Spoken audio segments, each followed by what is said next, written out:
7 pembatal keislaman kalian. Syirik dalam beribadah.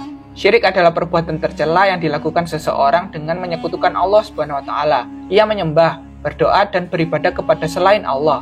Dalam surat An-Nisa ayat 116 Allah berfirman, sesungguhnya Allah tidak mengampuni dosa orang yang menyekutukan Dia dengan sesuatu dan mengampuni dosa-dosa lain bagi yang Dia kehendaki, menjadikan suatu benda sebagai perantara antara Dia dan Robnya. Meski tidak menyembah langsung, menjadikan suatu benda sebagai perantara antara Dia dengan Robnya juga termasuk perbuatan syirik. Jika ini diteruskan bisa saja membatalkan keislaman seseorang. Tidak mengkafirkan orang musyrik dan membenarkan mazhab mereka. Yang demikian jelas dihukumi kekufuran. Karena sesuatu yang batil atau salah dalam perkara agama harus diluruskan. Umat muslim tidak diperkenankan untuk membiarkannya atau justru membenarkan mazhab mereka. Lebih mengutamakan hukum togut. Seseorang yang lebih mempercayai hukum togut dibandingkan hukum Allah dan Rasul-Nya bisa dianggap membatalkan keislamannya. Sebab sikap tersebut menunjukkan lemahnya iman seseorang.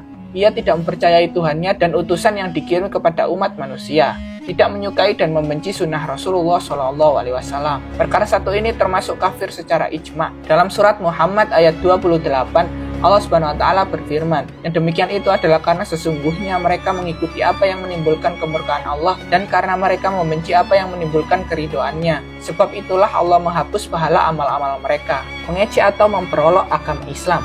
Pembahasan dalam perkara ini sangat luas, bisa mencakup ketentuan pahala dan dosa ataupun tentang ketentuan hukumnya. Allah Subhanahu wa taala berfirman, dan jika kamu tanyakan kepada mereka tentang apa yang mereka lakukan itu, tentulah mereka akan menjawab, sesungguhnya kami hanyalah bersendak gurau dan bermain-main saja. Katakanlah, apakah dengan Allah, ayat-ayatnya dan Rasulnya kamu selalu berolok-olok? Tidak usah kamu minta maaf karena kafir sesudah beriman. At-Taubah ayat 65-66. Mempelajari, terpikat, dan mengamalkan ilmu sihir. Allah SWT berfirman, sedang kedua malaikat itu tidak mengajarkan sesuatu sihir kepada seorang pun sebelum mengatakan, sesungguhnya kami hanya cobaan fitnah bagimu, sebab itu janganlah kamu kafir. Al-Baqarah ayat 102.